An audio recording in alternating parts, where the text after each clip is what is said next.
പുടിനും മോദിയും she ജിൻപിങ്ങും Shanghai കോർപ്പറേഷനിൽ വെച്ച് കൂടിക്കാഴ്ച നടത്തുന്നു. അവരുടെ സൗഹൃദം പങ്കിടുന്നതിന് പൊട്ടിച്ചിരിച്ച് മൂന്നുപേരും തമാശ പറയുന്നതിൻ്റെ ചിത്രങ്ങളെല്ലാം വളരെ വേഗത്തിൽ തന്നെ ലോകം മൊത്തം പ്രചരിച്ചിരിക്കുന്നു. ഇതിനകത്ത് വരുന്ന ഒരു പ്രധാനപ്പെട്ട കാര്യം, പുടിനും മോദിയും തമ്മിൽ സംസാരിക്കുമ്പോൾ ഉക്രൈൻ യുദ്ധം കൂടി അതിൽ ഒരു ടോപ്പിക്കായിട്ട്, പ്രധാന ടോപ്പിക്കായിട്ട് വരുന്നു എന്നുള്ളതാണ്. ഇന്ത്യ ആ മധ്യസ്ഥത്തിൻ്റെ സാഹചര്യത്തിലേക്ക് കടന്നു വരികയാണോ ശരിക്കും? പിന്നെ ഈ ഇന്ത്യയുടെ ഒരു വില, അല്ലെങ്കിൽ ഇന്ത്യൻ പ്രധാനമന്ത്രിക്ക് എന്തൊക്കെ ചെയ്യാൻ സാധിക്കും എന്നുള്ളതിനെപ്പറ്റി ഉള്ള ഒരു കരുതൽ, അല്ലെങ്കിൽ ലോകത്തിനകത്ത് പല നേതാക്കന്മാർക്കും ഉള്ള ഒരു വില, അല്ലെങ്കിൽ അദ്ദേഹത്തിൻ്റെ നയതന്ത്രം, അദ്ദേഹത്തിൻ്റെ ഭാഗം ലോകം എങ്ങനെ കേൾക്കുന്നു ഉള്ളതിനെ പറ്റി ഈ കാഴ്ചപ്പാട് ഭയങ്കര. ഇന്ത്യക്ക് അകത്ത് ആ കാഴ്ചപ്പാടിനകത്ത് മോശമുള്ളത്. ഇന്ത്യക്ക് അകത്താണ് അദ്ദേഹത്തിനകത്ത്, അല്ലെങ്കിൽ മോശമാണെന്ന് ഈ പറയുന്ന ശത്രുവിന് പോലും അഭിപ്രായമില്ല, എന്നാലൊന്ന് മോശമാക്കിയേക്കാം, അതൊരു അജണ്ടയുടെ ഭാഗമായിട്ട്.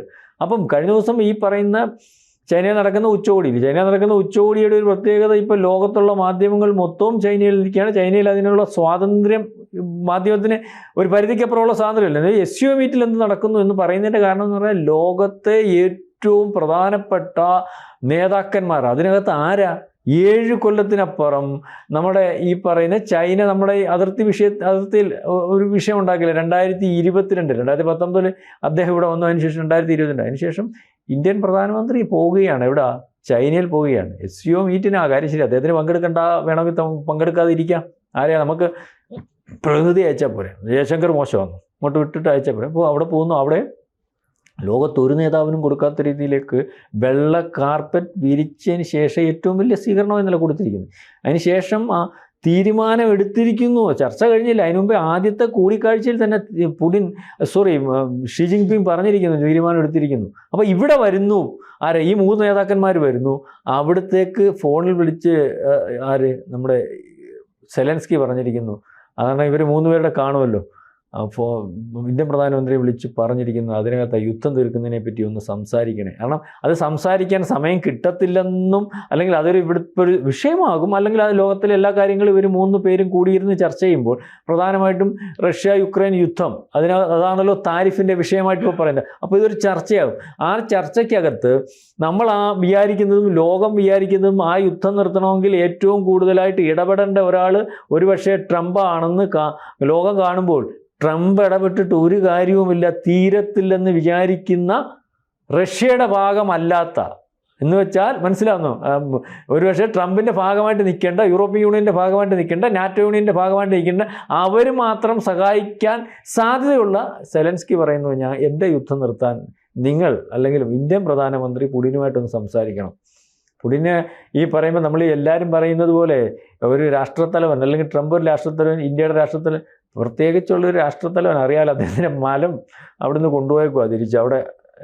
അപ്പോൾ അത്രയ്ക്ക് കരുതലോടുകൂടി, അത്രയ്ക്ക് സുരക്ഷയോടുകൂടി, പിന്നെ മാത്രമല്ല എന്നും ലോകത്തിന് അതിശയമാകുന്ന, അല്ലെങ്കിൽ ഇപ്പോഴും ആയുധത്തിൻ്റെ കാര്യത്തിലായാലും ടെക്നോളജിയുടെ കാര്യത്തിലായാലും മറ്റു പലതിൻ്റെ കാര്യത്തിലായാലും റഷ്യയുടെ പല കാര്യങ്ങളും ഇപ്പോഴും അത്ഭുതമാണ്. ചെയ്തിട്ടുള്ള കാര്യങ്ങളും പല കാര്യങ്ങളും അത്ഭുതമാണ്. കാരണം പല ആൾക്കാരെയും വധിക്കുന്ന കാര്യത്തിൽ, അവരുടെ കയ്യിലിരിക്കുന്ന ആയുധത്തിൻ്റെ കാര്യത്തിൽ, ഞാൻ മുമ്പ് പറഞ്ഞ അപ്പം ആ രാജ്യത്തലവൻ ആർക്കും കോംപ്രമൈസ് ചെയ്യത്തില്ല. ട്രംപിൻ്റെ അടുത്ത് കഴിഞ്ഞ ദിവസം നിങ്ങൾ കണ്ടില്ല, ഈ പറഞ്ഞ പോലെ അലാസ്കയിൽ നടന്ന ചർച്ചയ്ക്കകത്ത് ആരായിരുന്നു? പ്രോട്ടോക്കോൾ തെറ്റിച്ച് ട്രംപിൻ്റെ ആരാ സംസാരിച്ച്? റഷ്യൻ പ്രോട്ടോക്കോൾ അനുസരിച്ച് ലോകത്തിൻ്റെ പ്രസിഡന്റ് ആണല്ലോ ഈ പറയുന്ന അമേരിക്കൻ പ്രസിഡന്റ് അല്ലല്ലോ സംസാരിച്ച്.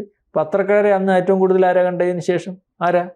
പുടിൻ. അപ്പോൾ അതിന് ശേഷമുള്ള തീരുമാനം അതേപോലെ ഏറ്റുപറഞ്ഞ ആരാ?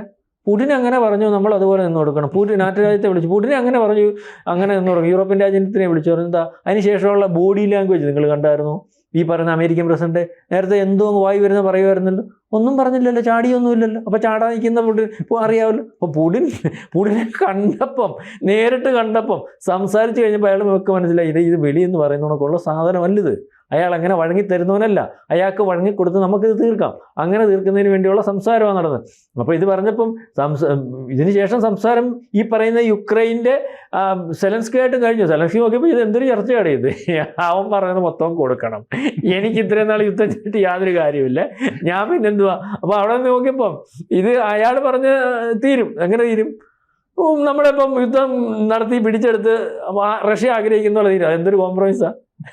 അതിനപ്പുറം ഒന്ന്. അപ്പം ഇതിനകത്ത് എന്തെങ്കിലും ഒരു ആനുകൂല്യം കിട്ടി അല്ലെങ്കിൽ അത്തരത്തിലെ കാര്യങ്ങൾ പോകുന്നതിന് വേണ്ടി ഉള്ള ഒരാൾ ഇന്ത്യൻ പ്രധാനമന്ത്രി ഉള്ളത് വിളിച്ച് സംസാരിക്കും. പിന്നെ മാത്രമല്ല, നമ്മളൊക്കെ മനസ്സിലാക്കണം, ഈ കേൾക്കുന്നവർക്കും അറിയാത്ത പല കാര്യങ്ങളുണ്ട്.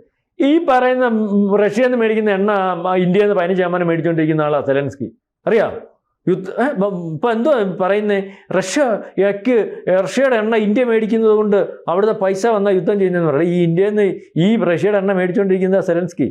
ഈ റഷ്യയുടെ എണ്ണ മേടിക്കുക ആരാ? European union 55%. ഈ റഷ്യയുടെ വേറെ ചില കാര്യങ്ങളും അല്ലെങ്കിൽ രാസവളമുള്ള ആവശ്യമുള്ള കാര്യങ്ങൾ മേടിക്കുന്നത് അമേരിക്ക. ഇതെല്ലാം പൈസയാണ്. അപ്പം ഇതൊന്നുമല്ല, കാരണം ഇതൊന്നുമല്ല. അമേരിക്കയ്ക്ക് അവൻ്റെ താല്പര്യത്തിനനുസരിച്ച് ഓരോ കാരണം പറഞ്ഞ് ഓരോ രാജ്യത്തെ ഉപദ്രവിക്കുന്നതിൻ്റെ ഭാഗമായിട്ടുള്ള തിട്ടൂരങ്ങളായതല്ല. അത് പണ്ടും അതാ ഇപ്പോഴും അതാ. ഇവിടെ യുക്രൈൻ യുദ്ധം നടക്കുമ്പോൾ ട്രംപ് പറയുക അവിടെ കുഞ്ഞുങ്ങളും അവിടെ ഈ പറയുന്ന പോലെ സ്ത്രീകളും ഒക്കെ ഉണ്ട്. ഇതേ യുദ്ധമല്ലേ ഇപ്പം ഈ പറയുന്ന ഗാസയിലും പാലസ്തീനും ഒക്കെ നടക്കുന്നത്? ന്യായമോ അന്യായമോ ഒന്നല്ല. അവിടെയും കുഞ്ഞുങ്ങളും സ്ത്രീകളും അല്ലേ? അവിടുത്തെ സ്ത്രീകളെ ഇയാൾ കാണാൻ പറ്റത്തില്ല.